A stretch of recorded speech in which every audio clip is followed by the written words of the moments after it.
보훈처장님, 보훈처 감사할 때 보훈처의 업무 태만 내용 지적하고 관련해서 개선 계획안을 달라고 했는데 아직 안 주신 것 같아요. 네, 공감 때까지 주시라고 했으니까 오후에 좀 주셨으면 좋겠습니다. 지금 준비가 예, 한번 살펴보겠습니다. 보훈처 감사 때 제가 요구했고 답변을 주시겠다고 하셨거든요. 그러니까 네. 종감 때까지 주시기로 했으니까 그 개선 계획안들 다 주셨으면 좋겠습니다. 그리고 우리 국무조정실장님, 지금 전국적인 지방의 불균형이 굉장히 심각하죠. 예? 지방 발전에 불균형이 굉장히 심각하죠. 그렇습니다. 화면을 보시면은 지금 인구 소멸 위험 지역이 계속 증가하고 있습니다. 감소해야 됨에도 불구하고 계속 증가하고 있고, 이걸 극복하기 위해서 지역에 혁신 도시를 만들거나 여러 정책 수단을 활용하고 있지만, 그럼에도 불구하고 지방 도시들조차도 인구가 감소하고 있는 것으로 나타나고 있습니다. 그래서 사실 이런 인구 소멸 위험 지역의 문제는 단지 경제만의 문제가 아니더라. 제가 지역 내려가서 이렇게 보니까 가장 크게 사람들이 이 지역을 떠나고 싶다라고 여기는 것 중에 이런 생활 인프라가 더 중요했습니다. 일자리는 둘째치고 교육이나 교육 여건이나 교통 인프라, 그리고 의료 인프라, 이런 것이 너무 취약하기 때문에 이런 인프라가 조금이라도 더 괜찮은 지역으로 옮기고 싶다라는 욕구들이 굉장히 많이 높게 조사되고 있는 걸 볼 수가 있거든요. 다음 페이지를 보시면요. 또 이게 이 소멸 위험 지역이라는 게 그거잖아요. 노인 인구에 비해서 가임 여성, 그래서 젊은 여성의 인구가 절반이 안 되는 게 소멸 위험 지역이고, 여기서도 고위험 지역이 있습니다. 그러니까 젊은 여성 인구 비율이 노인 인구의 20%가 안 되는, 이게 이제 고위험 지역인데 굉장히 심각한 거죠, 그렇죠? 근데 이 지역에서 지역을 좀 분석 결과를 보니까 5군데 중에 4군데가 경남 경북에 몰려 있습니다. 주로 이제 서쪽에 또 많이 몰려 있습니다. 다음 페이지를 보시면요. 인구 소멸도 문제인데 또 여기 건강 수명도 굉장히 심각한 수준이에요. 기대 수명, 건강 수명 다 지금 경남 지역, 여기가 지금 전국 꼴찌 최하입니다.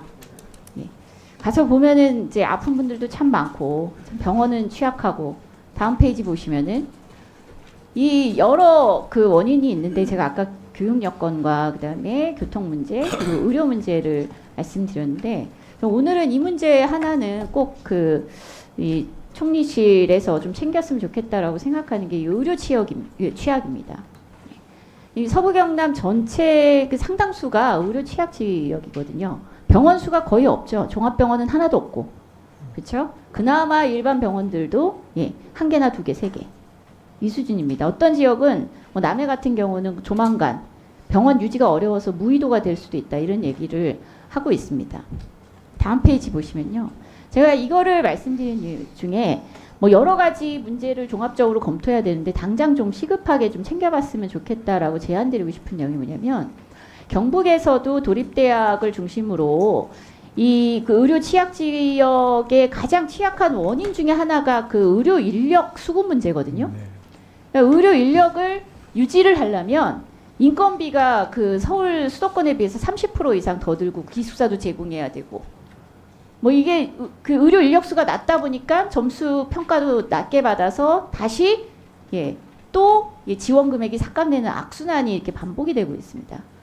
그래서 여기 지역에서 경북에서도 도립대학에 최소한 간호 인력 수급이라도 좀 원활히 됐으면 좋겠다라는 것을 전제로 간호학과 신설을 요구를 했는데 복지부에서 반대해가지고 그게 안 됐습니다.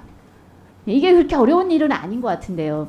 지금 경남 남해대학에서도 지금 간호학과 신설을 추진을 하고 있거든요. 이런 의료 취약 지역에는요, 이 도립대학의 간호학과를 신설하면 그 간호학과 졸업생은 인근 지역, 의료 취약 지역에서 취업 의무 3년 하고 무상 교육을 지원할 수가 있거든요. 이런 정도의 정책은 그렇게 어려운 정책은 아닌 것 같은데, 좀 이렇게 복지부하고 같이 협의하셔가지고 의료 취약 지역의 의료 수급 문제를 어떻게 해결할 것인가.